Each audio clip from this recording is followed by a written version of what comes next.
Good evening. How are you doing? I know some are still trying to get a little bit of the entertainment on the other side, but I'm going to invite those of you that are already fully assessed, if you don't mind coming over on this side. Once again, we want to welcome you to this UU conference, and we hope that you will be blessed and balanced. I'm Victor Shepard, the CEO of the Mount Seventh-day Adventist Clinic, and again, we are very happy to have each and every one of you here. Yesterday, I shared a bit of information, and one of you volunteered to answer, and it has to do with how do you rate and how people believe the importance of appearance. I actually shared with you some information on the amount of money that is spent on average by Americans on it. And it's very close to about $900 per year that is spent on beauty. On beauty. Do you know, in addition to the information I shared last night, that one in every 6 persons actually spend more money than they can afford on beauty? Do you know that one in every 3 persons of those actually will be spending more money this year on beauty than they spent last year? My question to you is, how much money are you willing to spend on beauty? Is it important to you? I hear a yes. I see a sign of a yes. How much are you willing to invest on your whole being? Your whole being. Yes.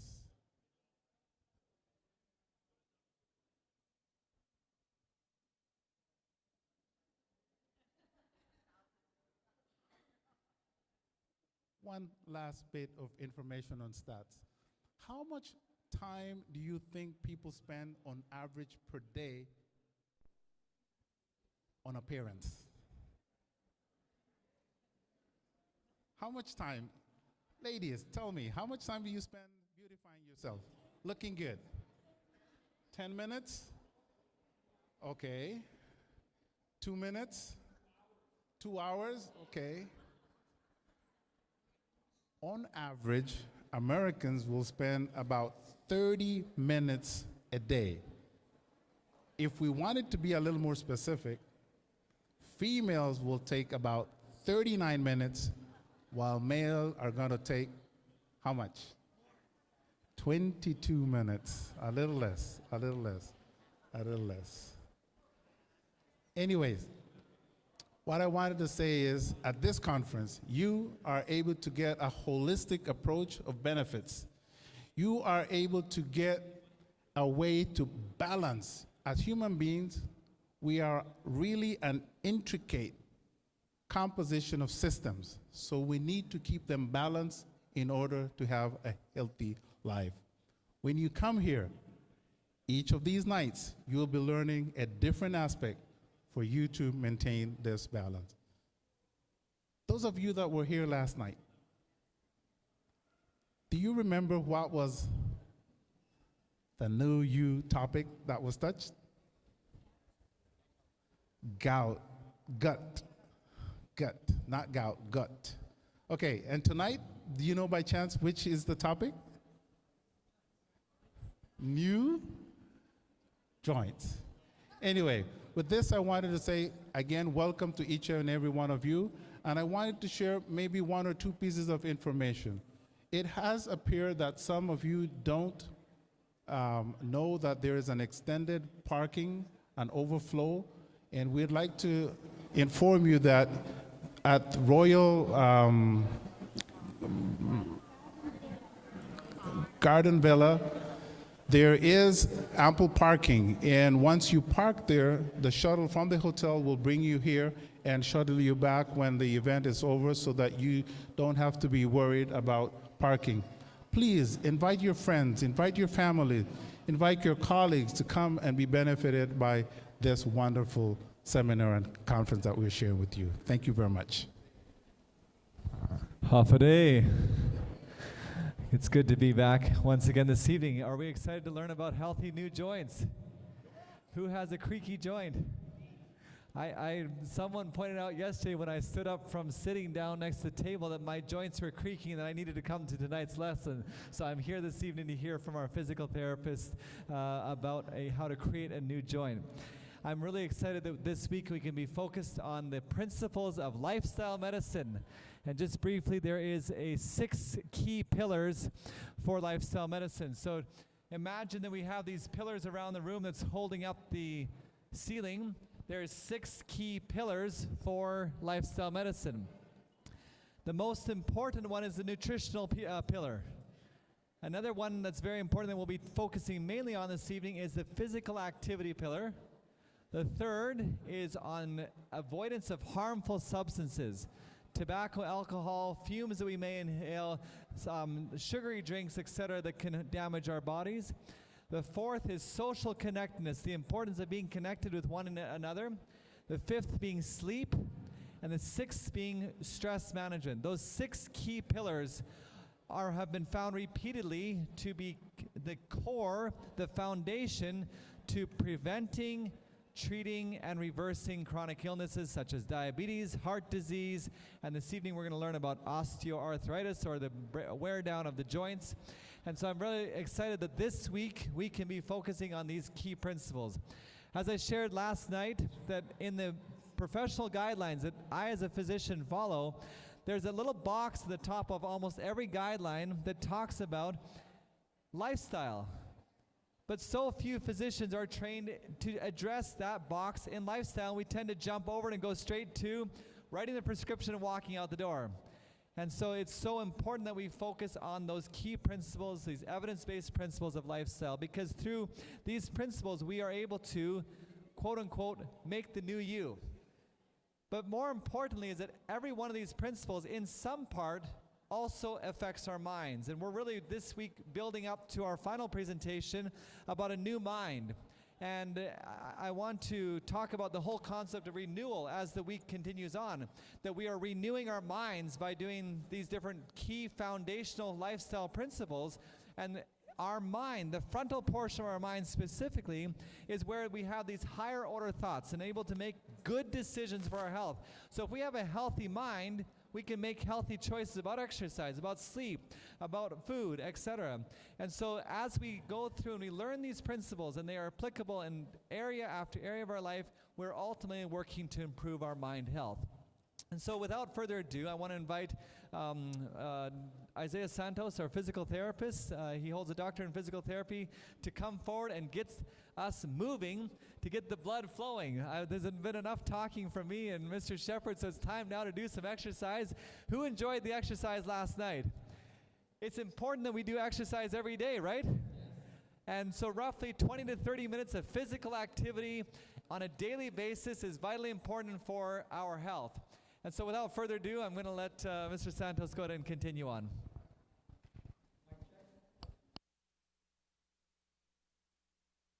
See me a little bit better. So tonight we're going to do a 5-minute full body exercise that you can do anywhere without any equipment, and can strengthen your bones, strengthen your muscles, and can help you have a healthier life. So can you stand up with me, please? We're going to start off by marching to get the blood circulating, get our heart and lungs pumping. We're going to do this for about 30 minutes. 30 seconds, oh sorry, no, not 30 minutes. We'll be here all night. Pick up those knees.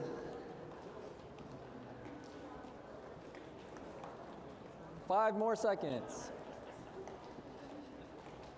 Okay, good. Next, we're going to work on balance. We're going to pick up one foot if you can. If you're unsteady, you can hold on to the chair in front of you and turn your foot clockwise 5 times. 3, 4, and 5. Now counterclockwise. 1, 2, 3, 4, and 5. And switch feet. 1, and 2, 3, 4, 5. Counterclockwise. 2, 3, 4, 5. Let's start with a squat. Bring your hips down, feet shoulder width apart, and up. 10 times. 1, 2, 3. This is great for strengthening the quads and the glutes so that you can climb stairs, walk without pain. 5 more. 1, 2, 3, 4, and 5. Let's do our heel and toe raises. We want to make sure our ankles are nice and strong. Let's do 10 of these. 1, 2, 3, 4, 5, 6, 7. This helps to prevent falls as well. And I know a lot of people have back pain, maybe sitting too long, maybe watching too much TV. So let's do some hip circles. 5 times. 1, 2, 3, 4, and 5. 1, 2, 3, 4, and 5. Now back extensions. 1, 2, 3, 4, 5, 6. We're going to 10. 7, 8, 9, 10. Now reach up and across. 1. And the other side. 3, 4, 5, 6, 7, 8, 9, 10. Now uppercut. 1, 2, 3, 4, 5. Now shoulder rolls. Up, back, and forwards. 10 times. 5 more. 1, 2, 3, 4, and 5. Okay. Now we're going to stretch the neck, the upper trapezius muscle. When we're sitting too long or watching the computer too long, we will have stiff necks. So we want to stretch out the muscles. And switch.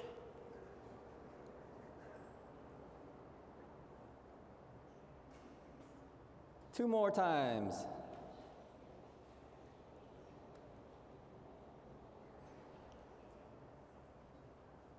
And one more.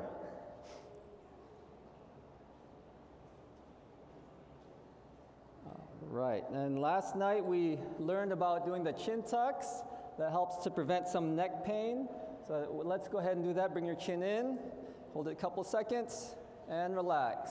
We'll do 10 repetitions. 2, 3, 4, 5, 6, 7, 8, 9, and 10. Last exercise for the evening. We're going to bring the shoulder blades together and squeeze. Hold it for 5 seconds. We'll do 3 repetitions. Now bring your arms together and back out. Together and out. All right. Thank you for participating.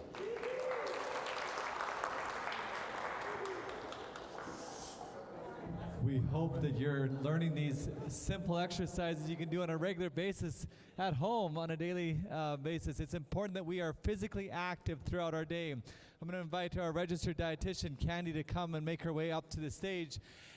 Physical activity and physical fitness is really comprised of 4 different key areas.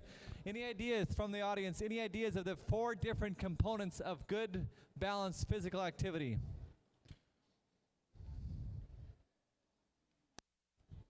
So I'm going to go into the gym and I'm going to lift some weights, right? So strength training is a component. What about running? Working the heart, the cardio portion of it. And then there's two other key parts. One is flexibility and balancing, particularly as you mature in years and you start to add some birthdays to the calendar every 12 months. The importance of maintaining good balance is so vitally important, and we can train our bodies to be more balanced. And so practicing balancing exercises is very important to help prevent falls in the future and to overall feel better and stronger, and to prevent injuries also. So those are the key 4 areas of physical fitness on a regular basis. Is Candy? Oh, yeah, sorry, didn't see you. Candy Sim, our registered dietitian, is going to come up for a presentation on making some more healthy food. Thank you, Dr. Thorpe. Good evening, everyone. How many of you were here last night? Oh, nice. You get to try the oats. How was it? Yeah? Would you make it at home? Did you get the picture of the recipes? No? Some of you say no.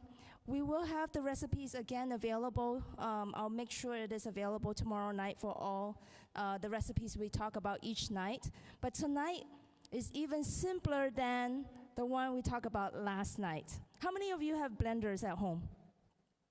Oh, almost all of you. Great.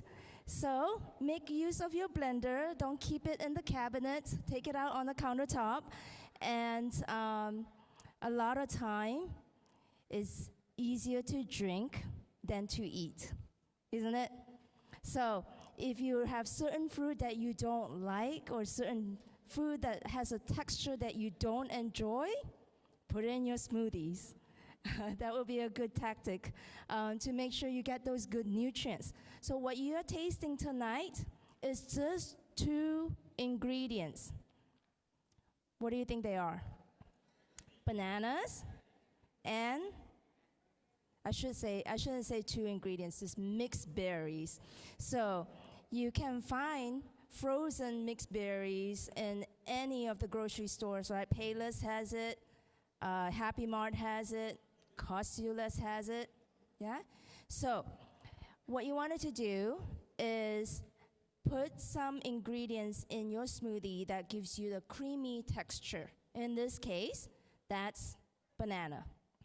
But what other fruit that has a creamy texture? Avocado, papaya, local papayas. You can, if you have a papaya tree at home and it's ripe and you can't finish it, freeze them, chop it up and freeze them. And then mangoes. When mangoes is in season, freeze them, right? Or share them with your neighbors and then freeze them. And then guava. Yeah? Guava, you can make smoothies with that as well. So, how many of you have tried putting some vegetables in your smoothies? Oh, great. Some of you have. Maybe 50% of you have. So, the common vegetables that we put into smoothies are spinach and kale. But there are others that you can put in. It's called microgreens.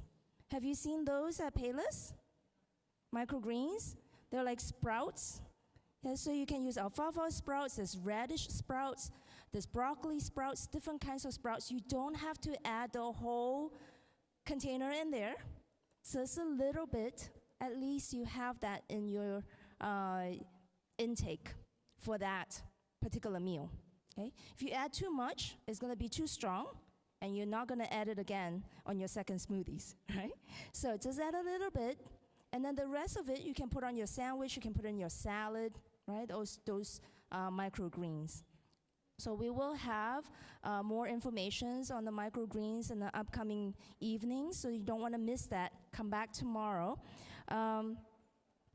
Berries, as many of you know, berries are very rich in antioxidants. They are good for the brain.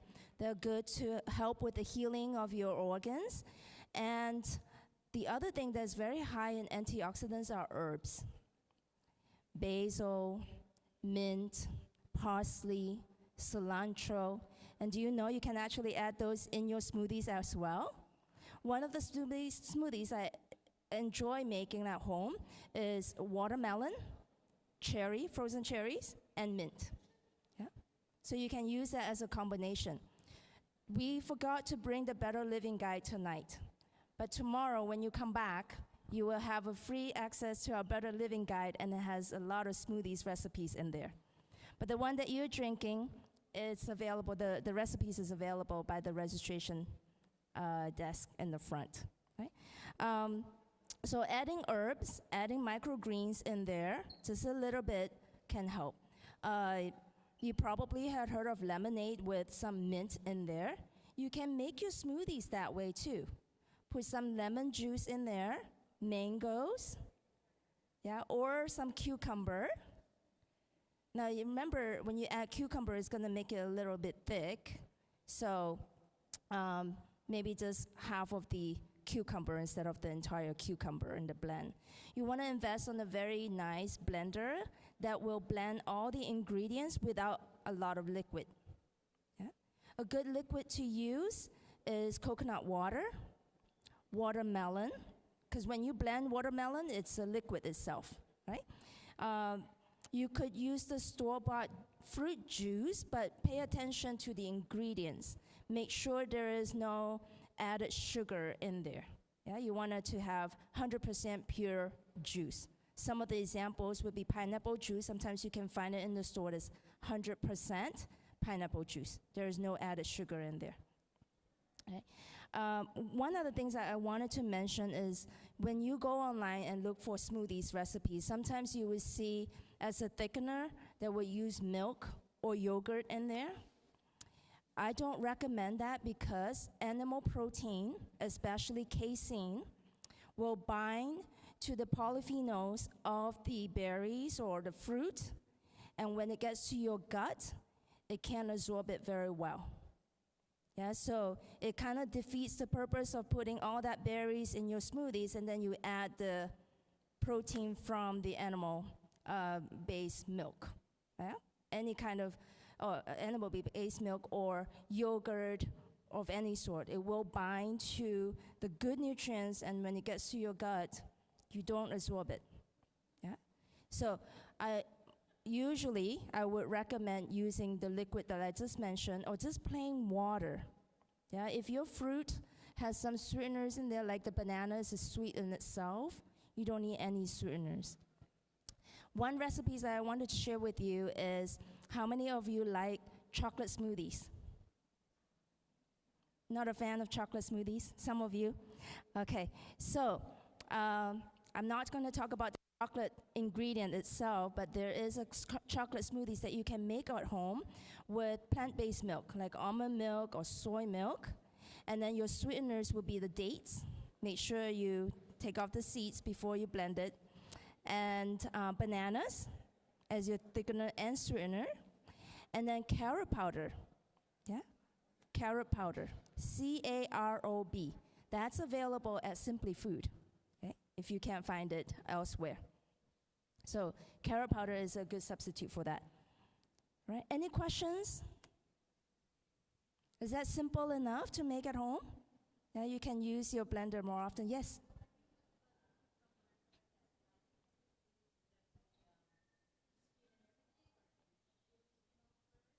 If you, so the question is, can you use skin from the cucumber?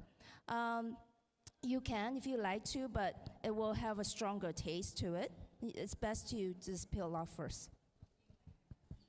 Yes. Mm-hmm. Any other questions? Yeah. Yes. Hi. How about adding some peanut butter to a smoothie? Yes, you can. Yeah. Okay. Peanut butter, almond butter, that would be a good source to add to. Or if you don't have those at home, just add the nuts itself. Walnuts, pecans, almonds into the smoothies. If you have a nice blender, it will blend it and make it creamy. One last question. Anyone? Yes. Oh. What was that, carrot powder? Carob. Oh, C-A-R-O-B. okay. Thanks. Yeah. My question is, the fruits, and if you're diabetic, what is the fruits you can't put in the smoothies? Good question. So if you are concerned with the fruit smoothies that may spike up your blood sugar readings, one thing that you can add into your smoothies would be cooked black beans, for example. Not a lot, just a little bit for the fiber content, or cooked barley. They're very low in glycemic index. It will mix with the fruit and bind with the fiber that will prevent the blood sugar from going up high. Cooked barley or black beans, yeah? Or garbanzo beans, yeah? All right. Thank you, Candy. Was that helpful? I'm sorry? I know, there's many jokes about Candy being a nutritionist, but she is the sweetest nutritionist you'll ever meet. Okay, here, I want you all to take out your phones for just 1 second. If you have a smartphone, there's an app that I would encourage you to download that would be extremely helpful in choosing healthy foods. Dr. Michael Greger is one of the leading physicians nationwide when it comes to healthy choices for our nutrition. He runs a website called nutritionfacts.org. And from the science, he has teased out and tried to distill down a very practical list of items that we should be eating every day. And that's called a Daily Dozen. If you search in the App Store for the Daily Dozen, D-A-I-L-Y, Daily Dozen, D-O-Z-E-N, Daily Dozen. So the daily 12 items that we should be eating. These are 12 food groups that are extremely high in nutrition and nutritional value. And there's an app that he has put out that's very easy to, quote unquote, check off the healthy choices throughout the day. There's recipes built into it. So as Candy was sharing some of the examples of foods to put into healthy smoothies, many of those foods are found on the Daily Dozen list. And so I would encourage you to take a moment to download and read through the Daily Dozen list.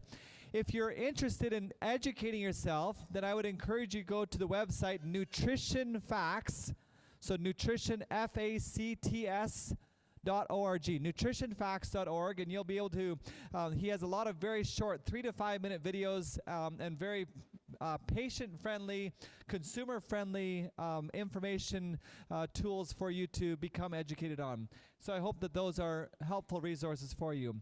Well, this evening I'm very honored to introduce to you formally Dr. Isaiah Santos. He is a physical therapist here at the Guam Seventh-day Adventist Clinic, and he's actually holds the title of PICA's best physical therapist on the island of Guam for a number of years running. So you have literally the best of the best here to present this evening on new joints. So like I mentioned this morning, or a few minutes ago, I've had a few creaky joints, and so I'm looking forward this evening to learning about how I can improve my joint health so that I can be more physically active. He has helped me in a shoulder problem, and I have now full range of the shoulder. I went out swimming with my good friends here in the back, have been inspiring me for some time. I did my first 1,500-meter swim here on Sunday, and I have no pain in my shoulder thanks to Dr. Santos. So please, Isaiah, come forward and lead us through a very engaging presentation. As he comes up, the one other claim to fame that I will relate to him on is that we're both Canadians. So, you know, there's some good blood here. Amen. I think I have my mic on. Mic check. Okay, happy day. Welcome again, everybody. Tonight's topic is new joints. How many of you have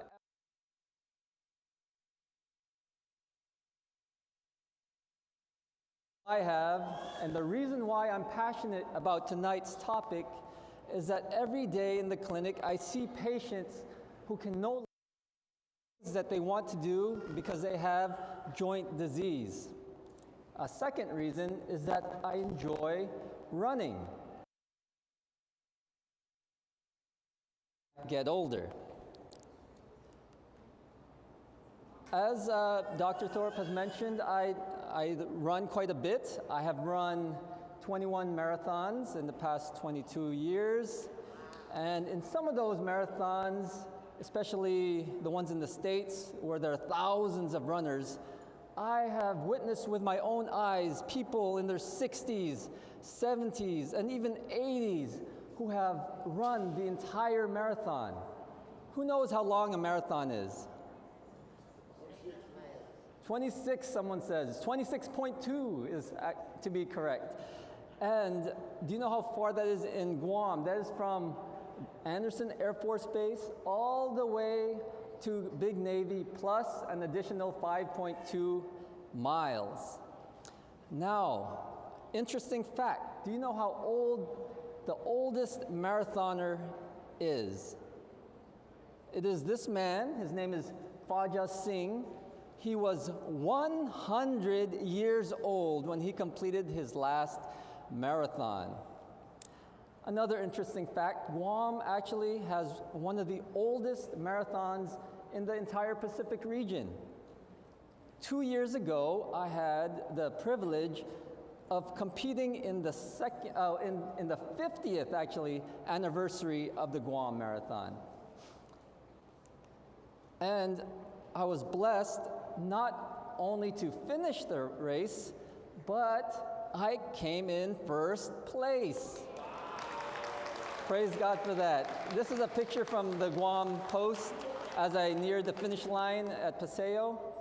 And some of you might be thinking, do these runners have special joints? I can tell you from my own experience that this is not the case. When I was younger, I actually suffered from juvenile arthritis. So I had very stiff, painful joints. I still remember my mother would massage my legs at night so that I could sleep. But I thank God that using the methods I'm going to talk to you about tonight, I was able to overcome that problem. But first, before we talk about those methods, I would like to answer our initial question. A study published in the Journal of Bone and Joint Surgery showed that runners actually have less arthritis. Test. Check on the back here. Are we good? Okay. So the study actually showed that runners have less arthritis than the general population.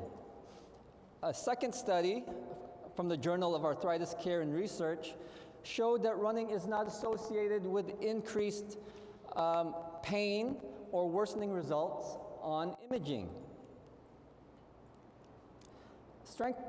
Actually, running has many benefits and muscles and promoting the circulation of synovial fluid, which acts as a WD-40 in our joints, keeping them fluid and flexible. Motion is lotion, as they say. But you might be asking me, how come my joints hurt when I run? Well, unfortunately, there are some factors that can aggravate the joints. If you have a pre-existing injury or severe arthritis, misaligned, or excess body weight, too much pounding in your joints from exercises such as running or other contact sports can actually increase the pain and the arthritis in your joints. That is because every time you land when you're running, you are exerting 5 times your body weight of pressure on your joints. That means if you have extra body weight, you are putting that much more pressure each time you land. But we are fortunate in Guam that we live on an island that is surrounded by water. One of the best exercises for people with severe arthritis or damaged joints is actually swimming. Another very good exercise is walking in waist-deep water, as that decreases the amount of force on your joints. Cycling, stationary cycling is also good. So why are we talking about joint disease? Because joint disease is the #1 cause of disability in the whole world. In fact, 500+ million people suffer from arthritis, the #1 cause of joint disease. These symptoms of arthritis increase with age, obesity, and inactivity. There are over 100 types of arthritis that affect the joints. The main ones that we know about, osteo, the wear and tear, rheumatoid, autoimmune, gout, which is the crystallization of uric acid in your joints, are the top three and unfortunately are very common here in Guam. What are the conventional methods of treating arthritis? Exercise and physical therapy are very important. Medications, surgery in very severe cases, platelet-rich plasma and stem cells are some experimental treatments that show promise. Now, what are the foundational, evidence-based, scientifically proven methods that I was mentioning earlier? Well, we can look here: nutrition, exercise, water, sunlight, temperance, air, rest, and trust. And the acronym is New START, as we can see in the banner over there. So the first letter, N, nutrition. Did you know that what you eat significantly affects your joint health? What should we eat? We need to eat anti-inflammatory foods. Any plant-based food is anti-inflammatory. Omega-3 sources, such as flaxseed, chia, walnuts, and fish. Unfortunately, most fish now has mercury. So it, oh, pardon me. Check. Too much exercise. I don't know. Right? Oh, check. Okay, we're back on. Thank you. So, as I was mentioning, unfortunately, most fish, maybe I should just go back to the microphone. Most fish has mercury.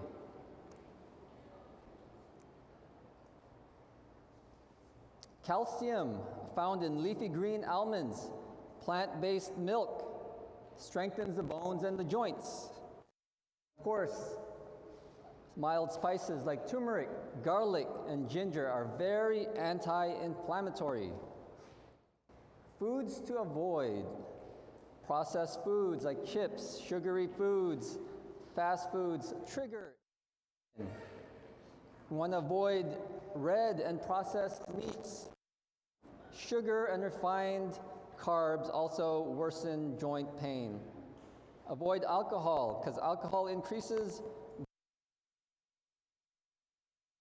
Avoid too much salt because it pulls the calcium from the bones.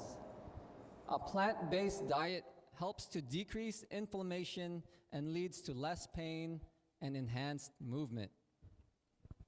Now, E stands for exercise. This is something that I prescribe my patients every day.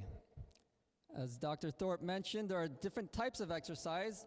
Aerobic, we recommend usually about 30 minutes a day, 5 days a week. Muscle strengthening, about 30 minutes a day, twice a week, is also very important, especially as we age. There are things called, there's a disease called sarcopenia, where we lose muscle mass, and strengthening exercises actually help to decrease those effects. We want to do some stretching, again, to avoid those stiff joints, and balance exercises to prevent falls. Falls, unfortunately, is one of the major causes of death and disability as we get older. An interesting study found in one of the best well-known medical journals in the world, The Lancet, showed that grip strength actually predicts future disability, morbidity, and mortality in young and old people. It showed that the stronger your grip is, the less likely you are to die from any cause, any disease, or even accidents. In fact, the study is so strong that many experts are now wanting to use the grip strength as the fifth vital sign. It is as important as checking your blood pressure, your heart rate, respiratory and your temperature. One of the most neglected muscle groups or parts of the body are the feet. Often we wear too tight shoes, which do not allow the feet to flex and to move.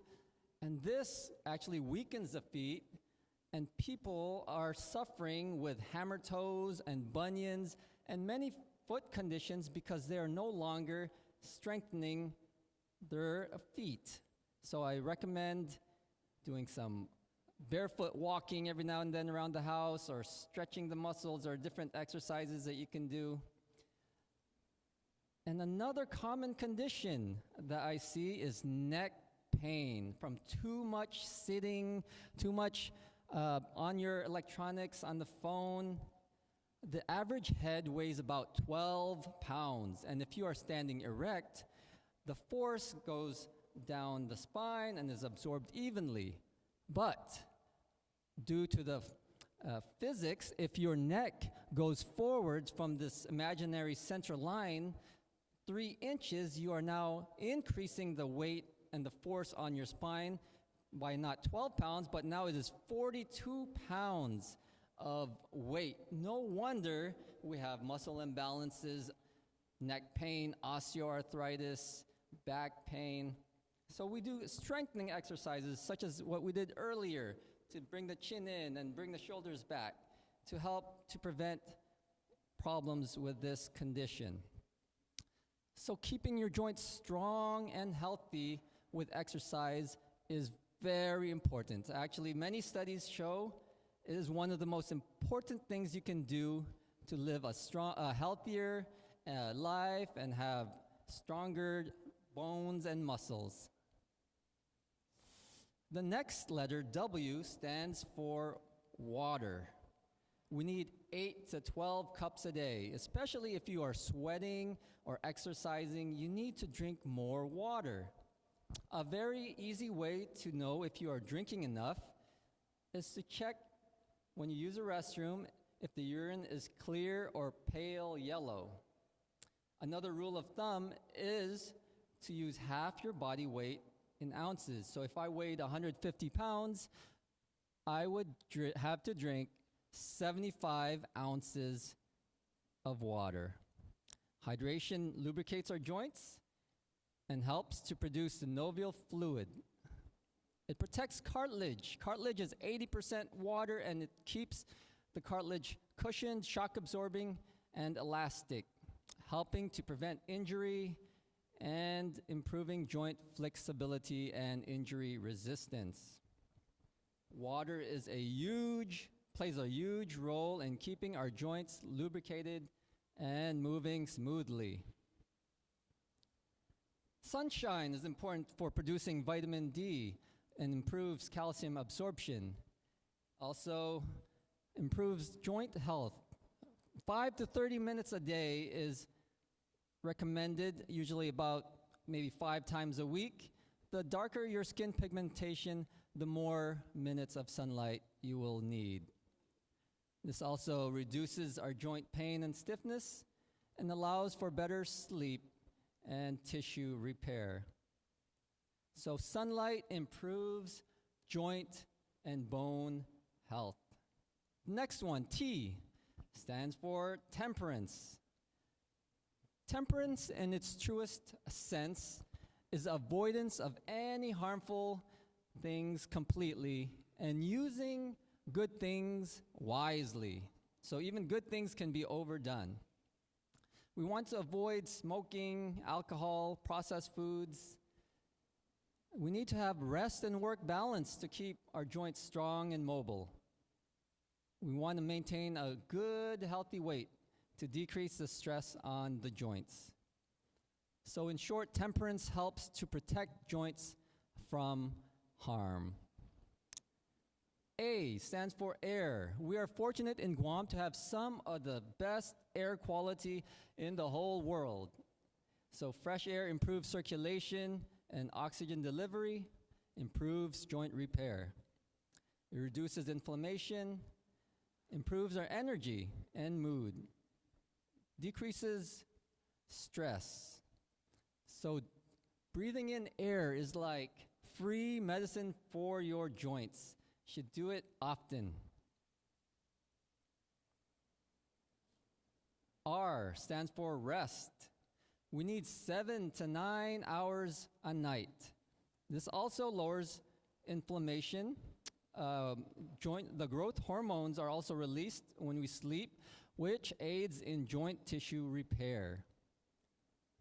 It's good for muscle recovery to aid in joint protection and improves our pain tolerance. Just like when your battery in your phone is about to die, you need to put a charger. So our bodies also need rest. Rest recharges our physical batteries. T stands for trust in God. Studies have shown that reading the Bible and prayer actually reduces stress and inflammation. Hope and trust improves pain tolerance, decreases arthritis flare-ups, improves anxiety and sleep. A spiritual connection brings hope and resilience and leads to a healthier lifestyle. These fundamentals of health can help you to have stronger, healthier joints. But sometimes our joints are so badly damaged that we need to have the joint replaced. In a similar way, God wants to take your damaged heart, whether due to any health problems or sin, and He wants to give you a new heart. In the Bible, Ezekiel 36:26, it says, I will give you a new heart and put a new spirit within you. I will remove from you your heart of stone and give you a heart of flesh. But God does not only want to give you a new heart, He wants to give you a new mind as well. In Romans 12, verse 2, it says, do not conform to this world, but be transformed by the renewing of your minds, so that you may discern what is the will of God, what is good, acceptable, and perfect. So, to wrap it up, we can start with something small, like using one of these principles, like drinking an extra glass of water or walking an extra 5 minutes. Arthritis and joint pain don't need to control your life. With New Start, you can reduce pain, increase mobility, and live a healthier life. This is my prayer for you tonight. Thank you for listening. Good evening.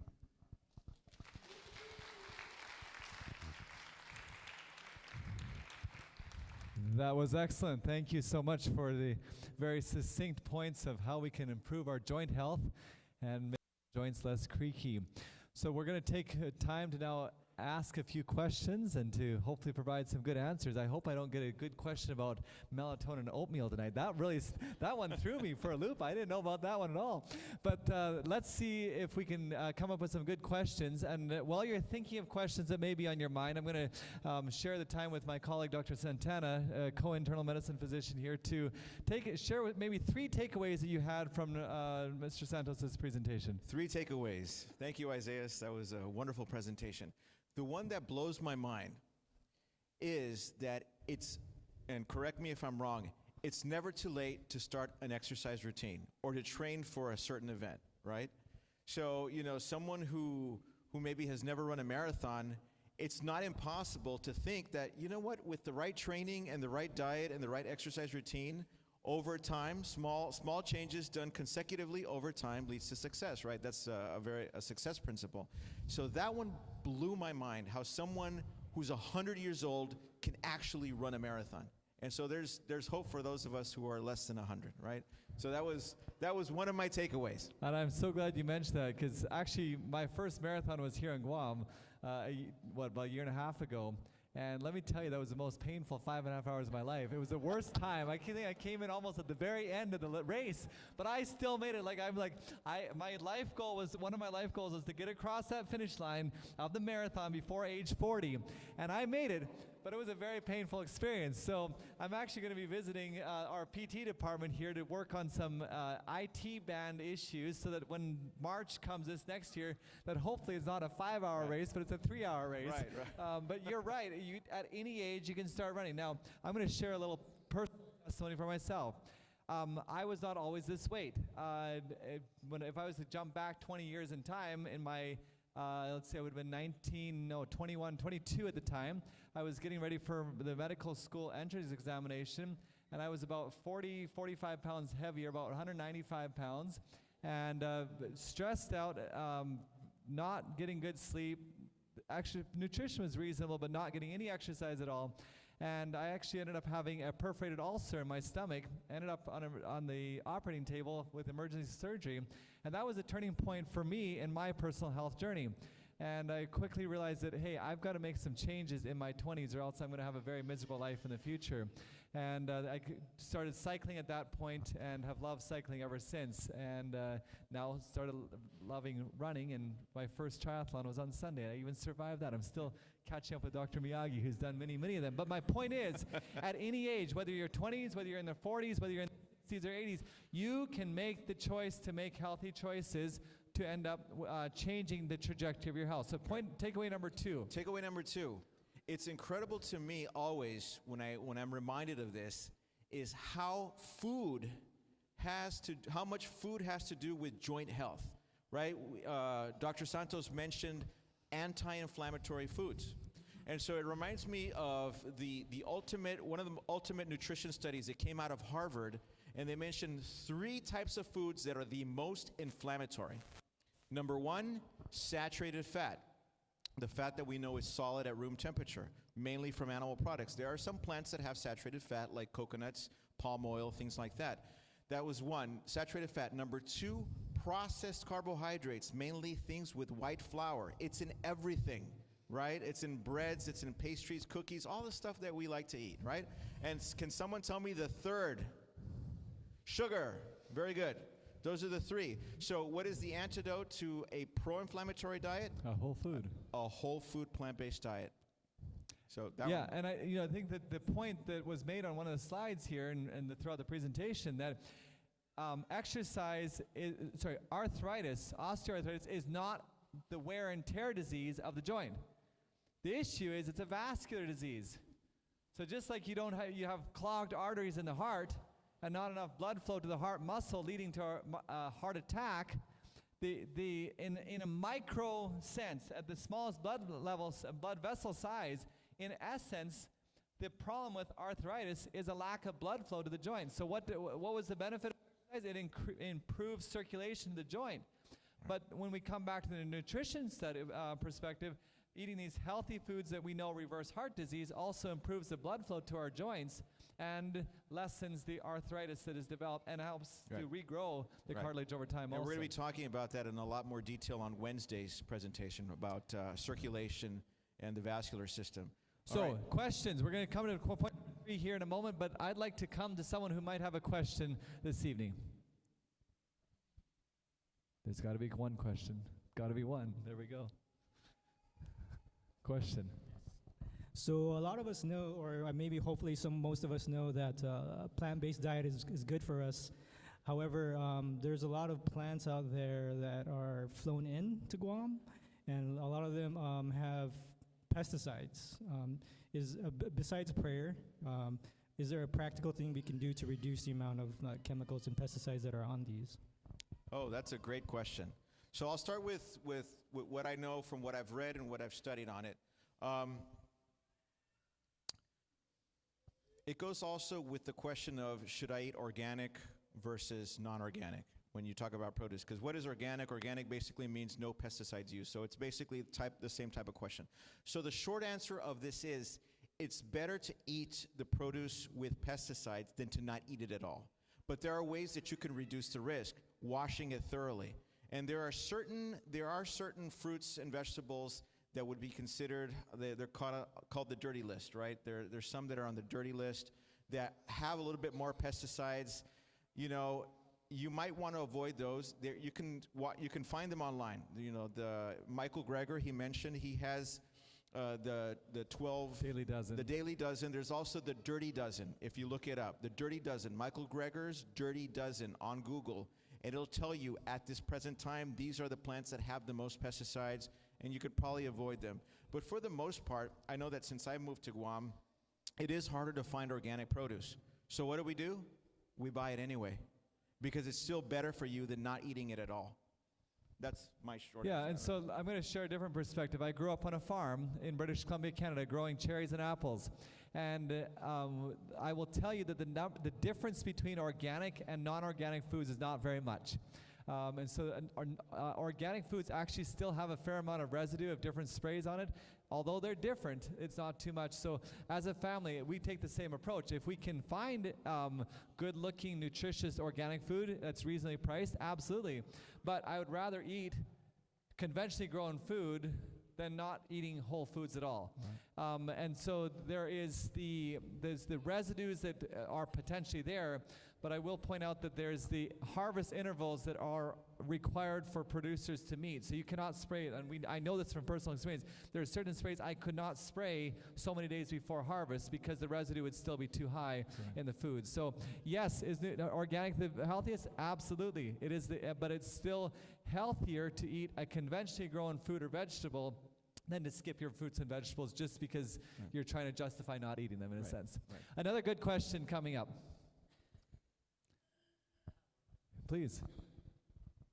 Something that was really important, it's not really a question, but it's kind of a reconfirmation. I hold a passion watching my diet and running. Isaiah and Dr. Miyagi, as two people I run with, used to run with a lot. But the sucrose and glucose argument, which is worse? I'm not too sure if it's fructose and glucose, the sugars, which is better to eat of the three? So I think the most important principle to take away from the sugar question is, in what form is it coming? So is it coming in the form of a whole fruit or in a ground up pulverized powder? Okay, so it's better, like it was mentioned last night, to get our sugars from natural dates, for example, date syrup or ground up date that we put in our food, than to add granular white sugar. Okay, it's better to choose a fruit that's sweet to add into your smoothie and to add a fruit juice that has been added with sugar into it. Right. So I would approach it again from the perspective of a whole food rather than a ground up pulverized processed food. And so I think I saw one more hand. We'll take this as the last question. So the basis of what I'm hearing tonight is plant-based meals and eating no meats. So for me, who's not a vegan or what is the other word? Vegetarian. What would be the transition for somebody who's going to move from meat eating into plant-based eating? Ooh, I love that question. Fantastic question. That's a good one. I like that one. I'll start that one. All right. One of the things, and I'm actually going to be talking about this, this is a spoiler alert on Wednesday. It's actually extremely important before we think about taking something out of our diet to add something in. So I would start with that. You know, if a patient comes to me and says, you know, doc, I can't just give up the meat from one day to the next. This is what we eat. This is what we're growing up. I said, okay, don't do that. Add the good stuff first. Get your palate used to it. Add way more fruits and vegetables than you're eating right now. Add some beans, add some whole grains, not white flour grains, right? You add that first, and you start shifting your plate. Instead of a plate full of meat, now leave a little space for the greens or for the fruit or for the whole food, and you just start decreasing one and increasing the other.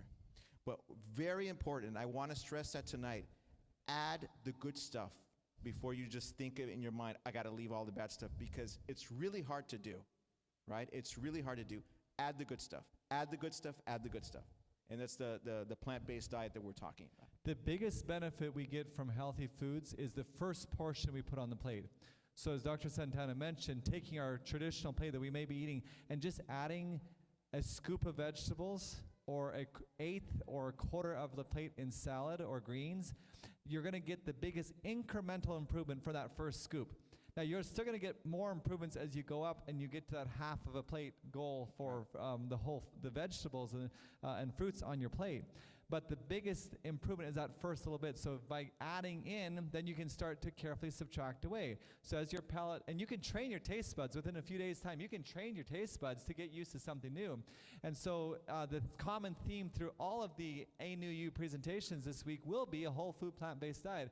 And we will be, I think Dr. Santana will have the whole food plant-based plate seen on the screen one of these evenings, and we're going to show it through you and walk it through. And what does it practically mean here when we say whole food plant-based? And the easiest way I describe it, because the vegan term is really confusing, the vegetarian term is really confusing, because I've seen a lot of really, really unhealthy vegetarians. I've cared for a lot of people who've had heart attacks and, oh, doc, I've been a vegetarian all my life, and it's really unhealthy. But the point of a whole food plant-based diet is when you look at your plate, you can say, well, you know what?